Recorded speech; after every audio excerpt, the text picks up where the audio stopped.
Gracias, Señor, en esta tarde por este privilegio que nos das de poder reunirnos, de adorar y glorificar tu nombre, Señor. Pedimos que tú nos ministres y nos hables en esta tarde, Señor, a través de tu preciosa y bendita palabra, Señor. Gracias por esta nueva oportunidad. Recibe hoy tú toda la gloria y la honra, Señor, en el nombre de tu amado Hijo Jesús. Amén. Y amén. Gloria a Dios. Pueden tomar asiento, mis hermanos, en esta tarde. Aleluya. Gloria al Señor. ¿Cuántos están contentos de estar aquí esta tarde? Amén. Gloria al Señor. Qué bueno. Me alegro mucho, hermanos. Bueno, vamos a pasar en esta tarde a estudiar la palabra del Señor y vamos a tocar un tema que yo creo que es de vital importancia y más en estos tiempos en los que ha de vivir. Todas las cartas que van dirigidas a iglesias en el Nuevo Testamento, y ya son unas cuantas, ¿verdad? Carta de Pablo a los Corintios, a los Romanos, a los Efesios, a los Filipenses, luego los 7 mensajes que tenemos en el libro de Apocalipsis, a las famosas 7 iglesias, ¿verdad? De todas y de cada una de estas iglesias, estos mensajes que reciben, podemos aprender muchas cosas. No es que en todas las iglesias locales del mundo ocurran todos los problemas que se mencionan en dichas epístolas, pero cuando hay situaciones en las que no sabemos tal vez cómo actuar, cómo deberíamos de comportarnos ante una circunstancia concreta, pues podemos ir al Nuevo Testamento y ver qué consejos, qué mandamientos, qué instrucciones nos da el Señor y aprender para saber cómo comportarnos en todo momento. Hay una iglesia en el Nuevo Testamento que es la iglesia de Corinto, que por distintos motivos y circunstancias siempre fue una iglesia con muchos problemas, con muchas divisiones internas. Y no es que no fuera bien fundamentada, porque la Biblia nos enseña que Pablo estuvo en esta ciudad aproximadamente unos 18 meses. Y no me digan a mí que Pablo no hizo un buen trabajo. Por supuesto que lo hizo. Además, él contaba con la ayuda de aquel matrimonio que le aportó tanta ayuda y tanto apoyo en su ministerio, como fue Priscila y Aquila. Después de marcharse él de pastorear la iglesia, apareció por allí un hermano, un predicador, que la Biblia habla muy bien de él, Apolos, un hombre que dice que era ferviente de espíritu y poderoso en las Escrituras. Es decir, que el problema de la iglesia de Corinto no era que tuvieron un pésimo o un mal liderazgo o habían recibido una mala enseñanza, en absoluto, más bien todo lo contrario. La iglesia de Corinto, los hermanos que se congregaban en esa congregación, habían venido de la idolatría, del paganismo. La inmensa mayoría de los miembros de la iglesia no eran de origen judío. Por lo tanto, antes habían sido idólatras.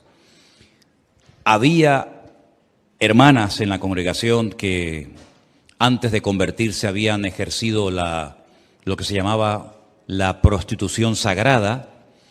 De ahí que Pablo a esa iglesia le diga a las mujeres que se pongan un velo, que se cubran la cabeza, porque la señal de que una mujer en Corinto en algunos templos estaba o había practicado la prostitución, es que se rapaban el pelo.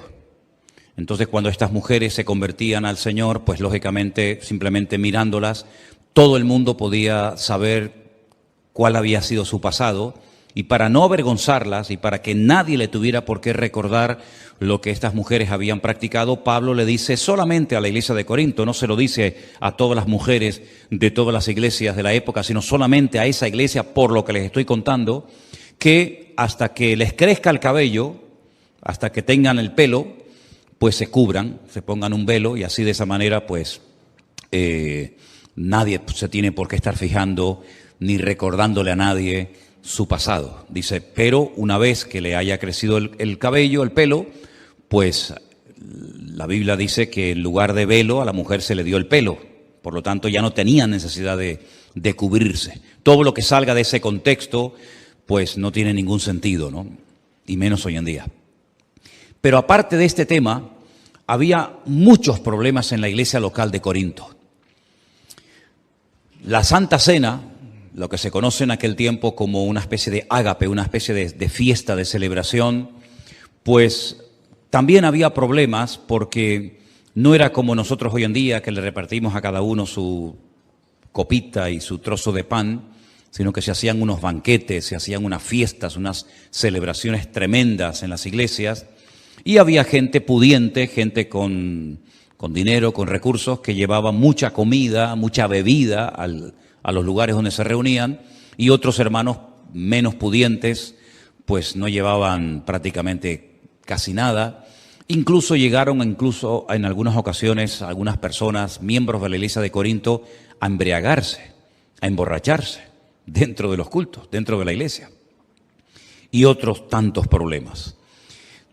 Seguramente Pablo le escribió a la iglesia de Corinto más de una carta. Nosotros solamente tenemos 2 en el Nuevo Testamento.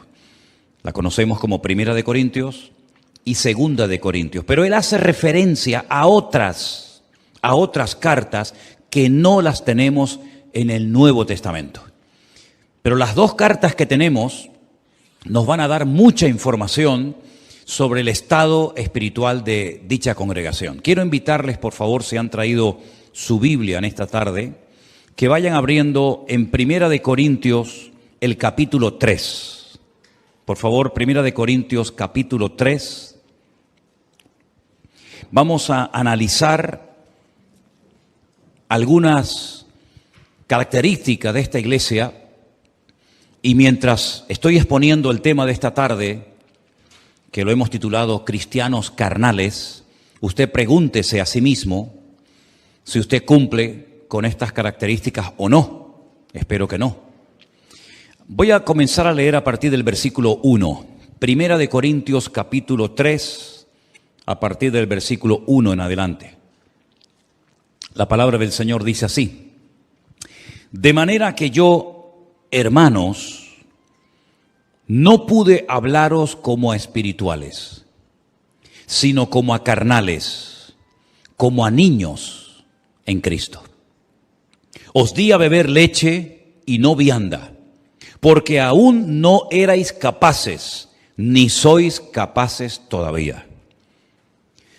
Porque aún sois carnales, pues habiendo entre vosotros celos, contiendas y disensiones, ¿no sois carnales y andáis como hombres?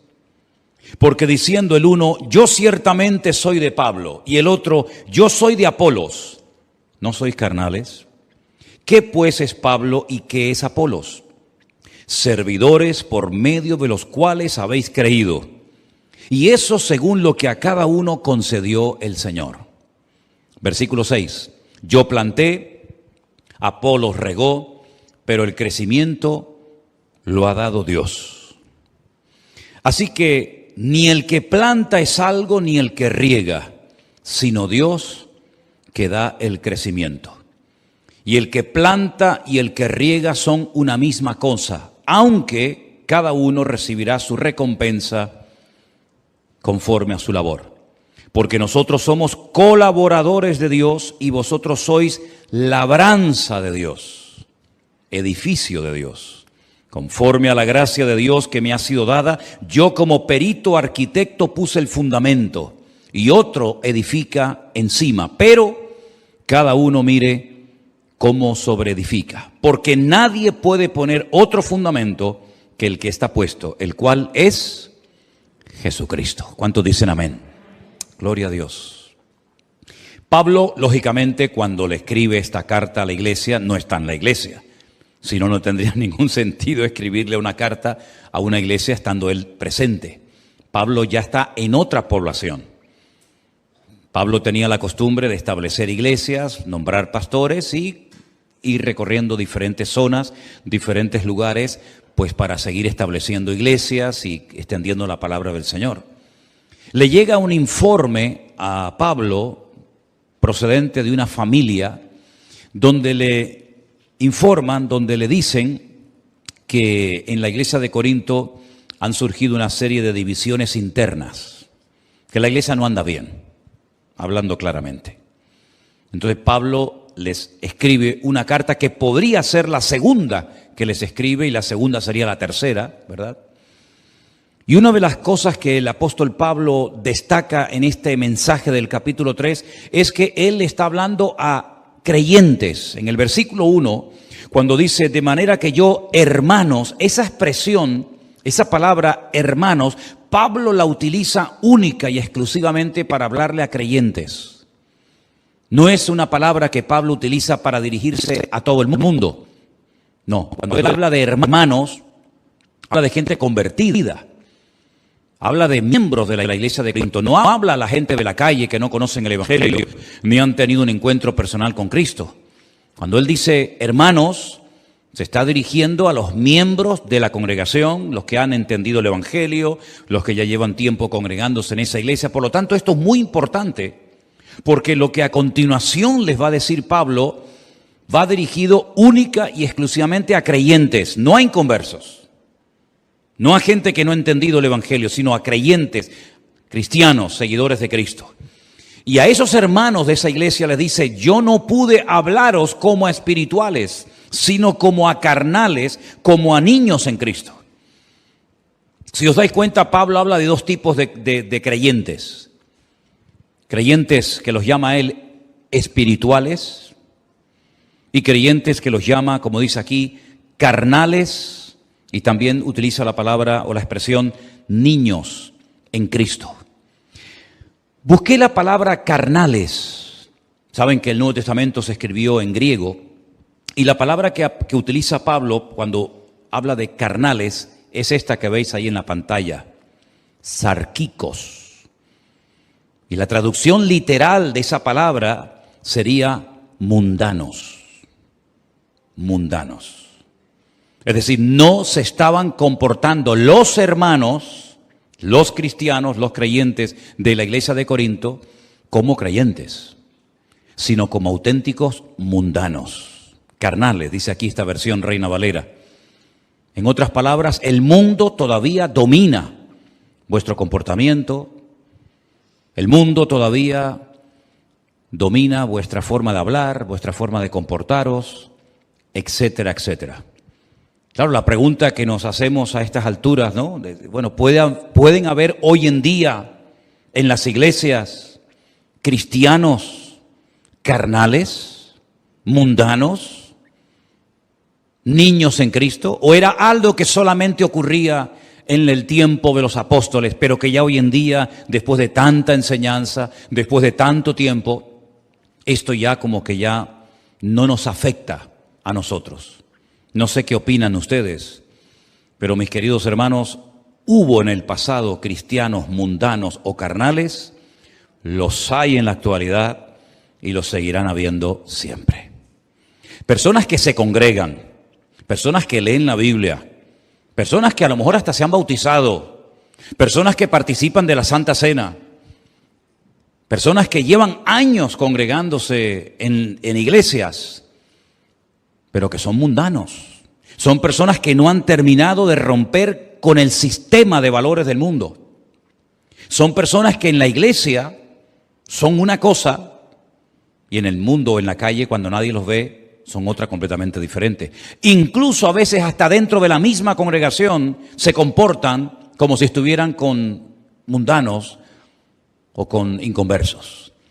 Y Pablo dice que a ese tipo de creyentes no cuestiona su conversión, lo que sí está cuestionando es su madurez, su estabilidad, su firmeza en el Señor, su santidad.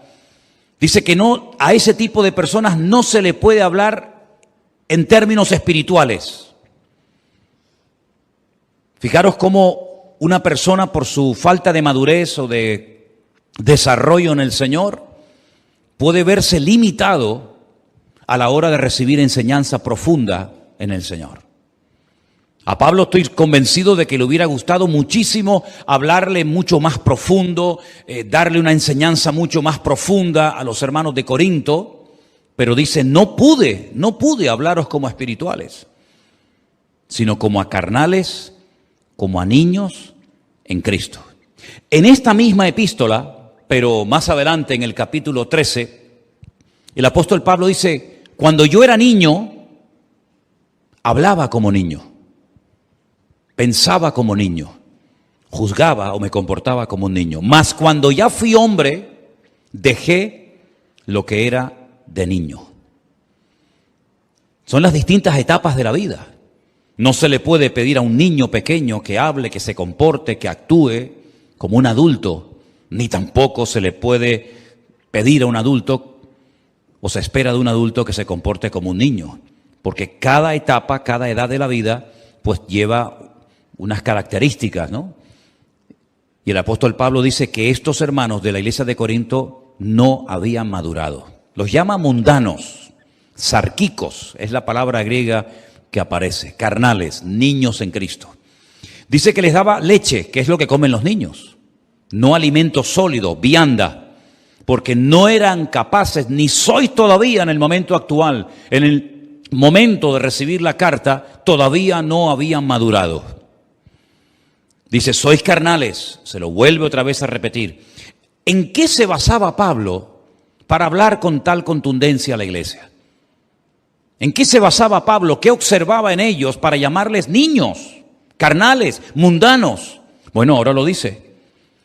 Hay entre vosotros, versículo 3, celos, contiendas y disensiones. Es decir, la forma como ustedes se están comportando dentro de la iglesia, no digo fuera, sino dentro de la congregación, es una forma típica de un mundano. Son las características típicas de una persona carnal, una persona celosa, envidiosa, que crea divisiones, que hace grupitos, ¿verdad? Que menosprecia a unos en favor de otros, contiendas, disensiones. Es decir, todos creo que tenemos en nuestra casa uno o varios espejos, ¿sí o no? ¿Cuántos tienen espejos en sus casas? Todo el mundo, ¿no? Algunos no pueden vivir sin un espejo. ¿A qué no? Se miran 40 veces en el espejo a lo largo del día. ¿Qué es lo que refleja el espejo? Lo que le pones delante. No te enfades con el espejo si te ves gordo, si te ves viejo, si te ves arrugado, si te ves demasiado canoso, si te ves... No te enfades con el espejo. El espejo proyecta lo que le ponen delante. Ni más ni menos. Hay un espejo en el mundo espiritual en el cual podemos ver nuestra realidad. No lo que me gustaría, sino la realidad mía presente en el momento actual. Y es que mi nivel de madurez se refleja en la forma como me relaciono con mis hermanos en Cristo. Es decir, si tú eres una persona que busca la paz, que no eres celoso, que no eres envidioso, que no te sientes siempre ofendido, una persona que no crea divisiones, ni chismorreos, ni críticas, pues estás demostrando que has entendido lo que es el Evangelio y moverte en paz y en armonía en el cuerpo de Cristo. Si por el contrario reaccionas como estos hermanos de Corinto, de una forma carnal, mundana, hablando mal, pensando mal, criticando, juzgando, cuestionando, etcétera, entonces es el espejo en el que te puedes ver a ti mismo y te puedes ver reflejado y demostrarte a ti mismo de que tal vez lleves mucho tiempo en la iglesia, tal vez lleves mucho tiempo leyendo la Biblia y sepas mucho de la Biblia, pero como persona, como creyente, tú no has madurado, no has crecido, no te has desarrollado, te has quedado estancado en ese nivel de niño y te comportas como un niño. Te comportas como un niño, hablas como un niño, piensas como un niño, reaccionas como un niño, y todo eso es la evidencia más que clara de que no ha habido madurez, desarrollo en tu vida. Hay otra carta muy bonita y muy interesante que seguramente ustedes la han leído en otras ocasiones, que es la carta a los Hebreos. Conocéis la carta a Hebreos, ¿verdad? No se sabe exactamente quién la escribió, hay muchas opiniones, eso es lo de menos. Pero hay una parte en esa carta en la que el autor dice, debiendo ser ya maestros. Un maestro es una persona que enseña. Un maestro es una persona que tiene algo que compartir y enseñar a los demás. Dice, debiendo ser ya maestros después de tanto tiempo, todavía tenéis necesidad de leche y no de alimento sólido, porque sois inexpertos en la palabra de Dios. Fijaros que no solamente era un problema de los corintios, era también un problema de los gálatas, y un problema de los tesalonicenses, y un problema de los romanos, y un problema que ha habido siempre a lo largo de la historia. Iglesias, creyentes que no crecen, que se quedan raquíticos, anoréxicos, espiritualmente hablando, y que pasa el tiempo, pero están siempre igual o peor. Y esta es la triste realidad de la iglesia de Corinto. Pablo no la oculta. Pablo no dice, bueno, hermanos, no pasa nada. No. Pablo los confronta y Pablo les dice, no les puedo hablar como espirituales, no les puedo dar vianda, sino leche, porque sois mundanos, porque sois carnales, hay divisiones, hay celo, hay envidias entre vosotros. Y pone un ejemplo no de otra iglesia, un ejemplo de lo que estaba pasando allí. Y dice, yo soy de Pablo, otro dice yo soy de Apolos, ¿verdad? No sois carnales si actuáis como niños. Y Pablo dice, nosotros, los predicadores, los pastores que hemos estado ministrando en esa iglesia, dice, nosotros somos servidores por medio de los cuales habéis creído. Y eso según lo que a cada uno concedió el Señor. Más adelante en el versículo 9 dice, nosotros somos colaboradores de Dios. Y vosotros sois labranza de Dios, edificio de Dios, colaboradores, servidores, instrumentos, al fin y al cabo. Y ellos lo que estaban haciendo es seguir al instrumento en vez de seguir al Dios que usaba el instrumento. Es como si terminamos adorando, no sé, el martillo, el destornillador o cualquier otra herramienta y no nos damos cuenta de que detrás de ese instrumento, detrás de esa herramienta, hay una mano, hay una persona con nombre, con apellido. Exactamente igual ocurre en la obra de Dios. Dios puede utilizar mucho a un hombre, Dios puede utilizar mucho a una persona a la hora de predicar, a la hora de enseñar, a la hora de fundar una iglesia, a la hora de hacer muchas cosas, pero detrás de ese instrumento, detrás de esa persona de carne y hueso está el Señor, que es al que tenemos que seguir, honrar y adorar, y no al instrumento que Dios está utilizando. Amén, hermanos. Yo he hecho una pequeña lista de 10 características de los cristianos carnales, de los niños en Cristo. Vamos a ir punto por punto analizando cada uno de ellos y mientras hablamos de cada uno de estos puntos, pregúntate a sí mismo si te sientes identificado o no con lo que voy a compartir.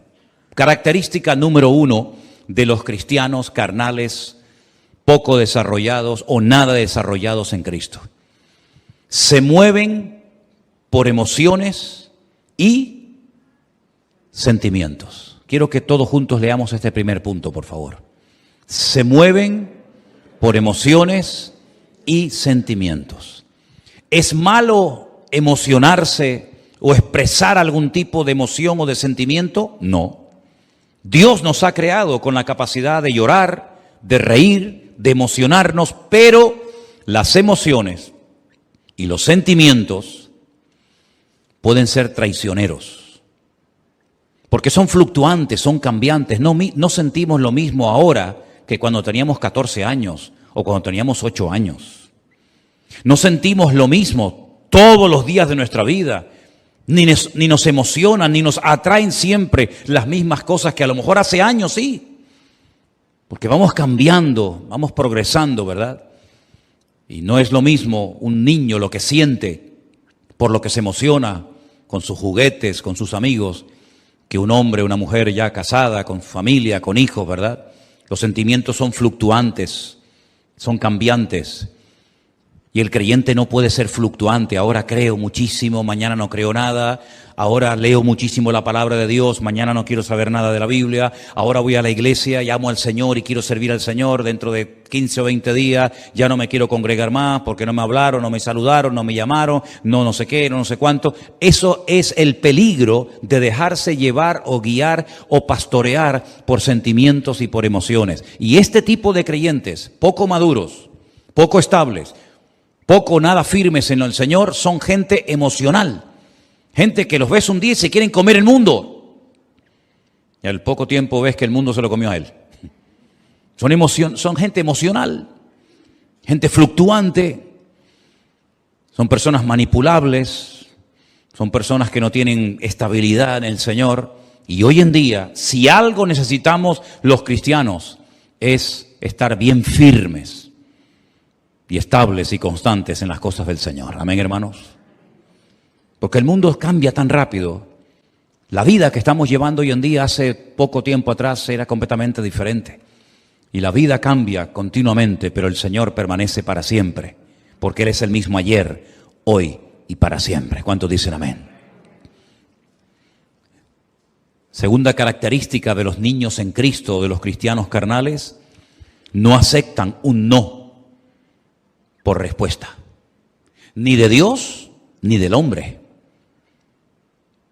Siempre quieren salirse con la suya, como los niños, ¿verdad? Como le digas al niño, no hay más caramelos. Tercera Guerra Mundial. Se te tira al suelo. Bueno, los nuestros no, porque son santos, ¿no?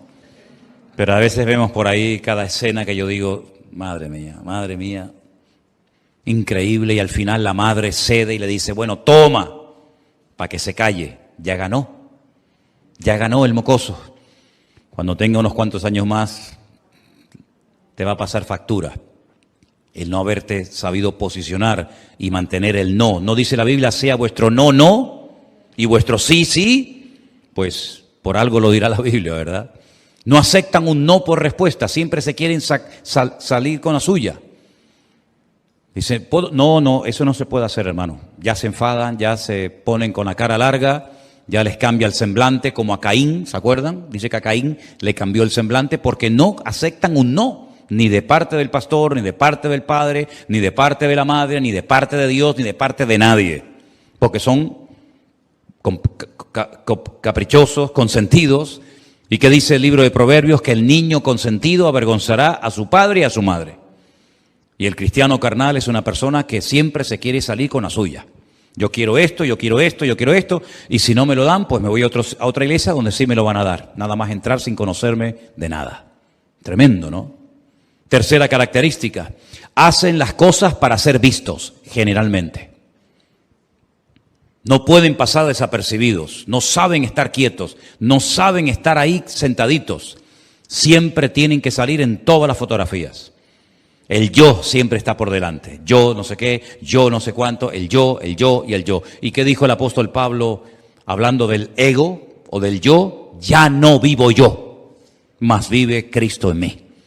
El niño siempre quiere controlar la conversación, donde están los abuelos, donde está la tía, donde están los hermanos. El niño siempre quiere llamar la atención. Y el niño en Cristo exactamente igual. Cuarto lugar, el niño en Cristo, la persona inmadura en Dios, se ofende fácilmente. ¿Saben por qué? Porque espera recibir de la gente algo y cuando no lo recibe se ofende. ¿Cuántas veces yo les he enseñado y les he dicho, hermano, escúcheme bien, si usted no se quiere sentir ofendido, nunca, no espere nada de nadie. Como usted espere algo, lo que sea, de alguien y no se lo da, no lo recibe, se va a sentir mal. No espere nada de nadie, pero de Dios espere lo que el Señor tenga preparado para usted. Pero el niño en Cristo, la persona inmadura, se ofende cuando no cuentan con él, cuando no le hablan, cuando no sé qué, porque son personas que siempre intentan destacar por encima de los demás. No saben pasar desapercibidos y cuando se les dice que esperen o que oren o que busquen al Señor y que no se precipiten, que no actúen precipitadamente por impulsos, por emociones o sentimientos, se ofenden. Algo que también hemos leído en esta tarde, punto número 5, es que son celosos. Usted no es celoso, ¿verdad? ¿Usted es celoso? ¿Es celosa usted? Los cristianos no tenemos que ser celosos. Si Dios usa a este hermano más que a mí, yo me voy a gozar de que el Señor esté usando a mi hermano más que a mí. Y si el Señor bendice y prospera más a mi hermano que a mí, yo me voy a gozar con la bendición de mi hermano y no voy a tener celos ni envidia de él, sino más bien todo lo contrario. Pero son celosos porque tienen miedo a perder su posición, tienen miedo a perder su sitio. Uy, y si viene alguien que canta mejor que yo, y si viene alguien que toca mejor que yo, y si viene otra persona que lleva menos tiempo que yo en la iglesia o en la escuela dominical o en el culto de jóvenes o donde sea, y resulta que me quita el puesto, como si en la iglesia tuviéramos puestos. El único que tiene su puesto y su lugar garantizado es nuestro Dios. ¿Cuántos dicen amén? Porque algo muy importante que he aprendido en el reino de Dios, que no hay nadie imprescindible, pero el creyente inmaduro, el niño en Cristo, el mundano, el carnal, se siente imprescindible. Y el Señor nos ha mostrado 1000 veces que en la iglesia de Cristo no hay nadie imprescindible. ¿Cuántos dicen amén? Se murió Pablo, el apóstol Pablo, una tremenda pérdida. Seguramente muchos hermanos lamentaron que lo ejecutaran en Roma. ¿Qué va a pasar ahora? Nada. La iglesia siguió adelante. Y murió Juan y Santiago y Timoteo. Y murieron todos los apóstoles de Cristo. ¿Y qué pasó con la iglesia? Siguió adelante, no pasó nada. Y vinieron persecuciones, y vinieron herejías, y vinieron personas a hacer daño a la iglesia. ¿Y qué pasó con la iglesia? Siguió adelante. Porque la promesa de Dios es que las puertas del Hades, del infierno, no prevalecerán contra la iglesia. Si no estoy yo, estará otro, y si no está otro, está otro. No pasa nada, el Señor cuida de su iglesia.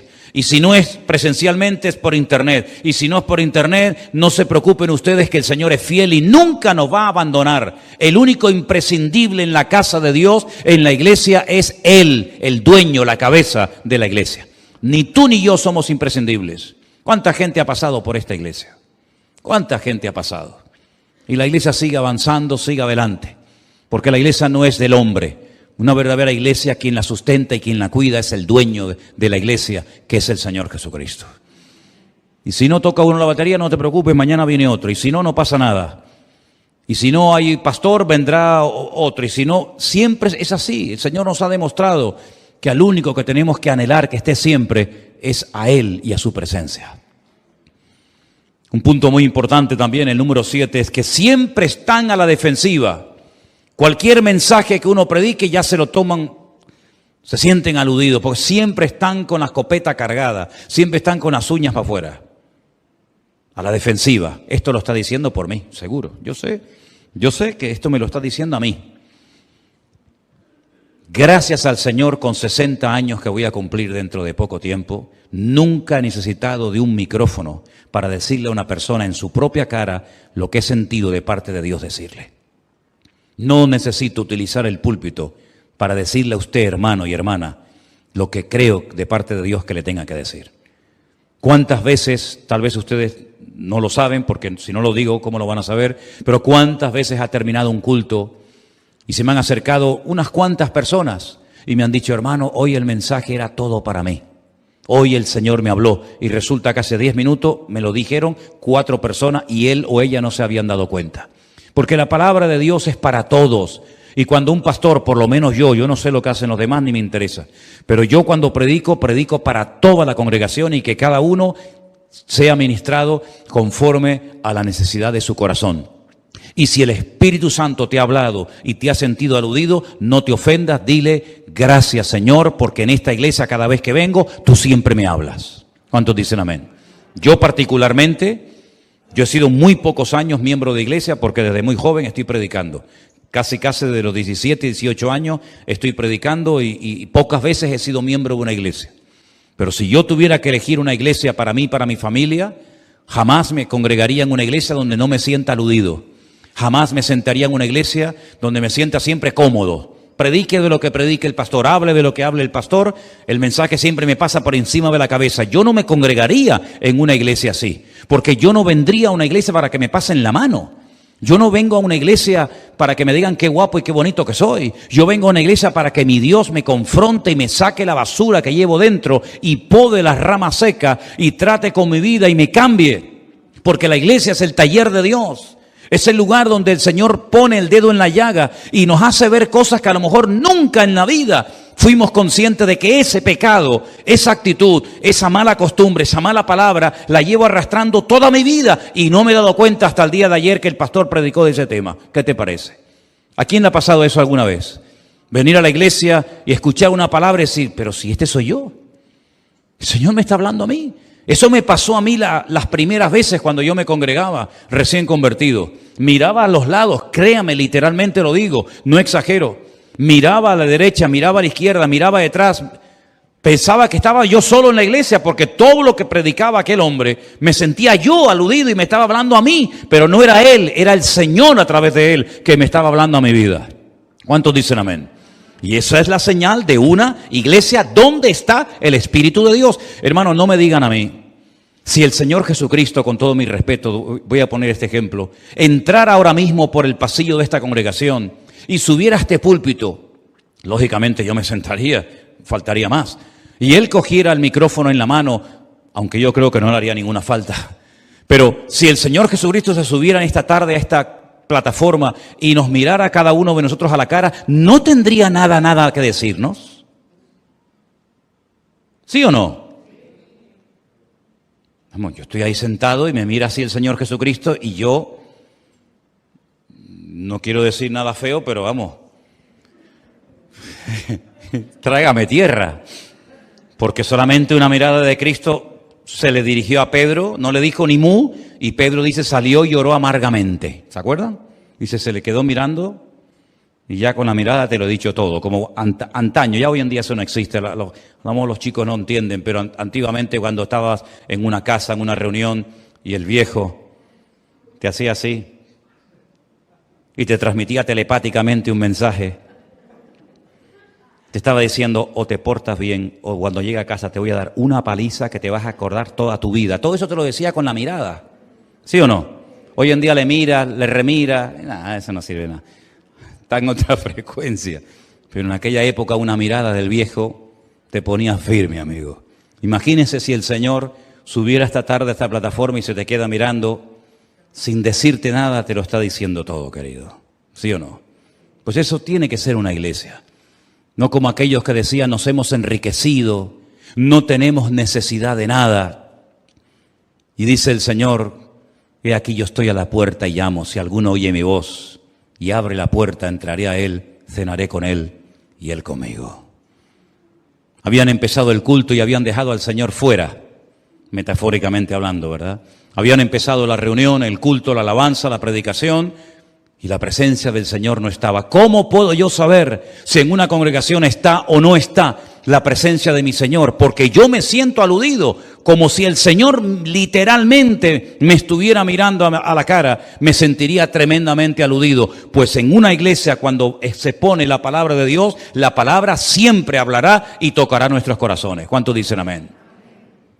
Qué maravilla, yo lamentablemente, digo lamentablemente porque ya me gustaría a mí poder estar ahí sentado y que me predicara otro y que me enseñara la palabra, pero llevo 40 años prácticamente sin que nadie me predique.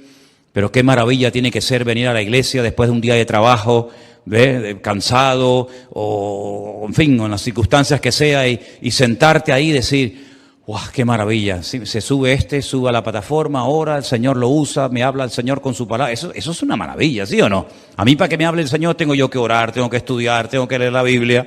Ustedes vienen a la iglesia sin Biblia, pantalón corto, pantalón largo, con camisa larga, camisa corta, como sea, me siento ahí y Dios me habla. Eso es una bendición tremenda. ¿Lo valoran ustedes, sí o no? Es un privilegio maravilloso. No están dispuestos a cambiar. Uy, este punto para escribirlo lo pensé 30 veces. Porque algunos de ustedes dirán, pero hermano, ¿usted cree sinceramente que hay hoy en día gente en las iglesias que no quieren cambiar? ¿Me dejan que les diga un secreto ahora que no nos ve ni nos escucha nadie? Así de gente. Así de gente. Hay mucha gente en las iglesias que no quieren cambiar. No sé a lo que vienen, pero a cambiar no. No quieren cambiar.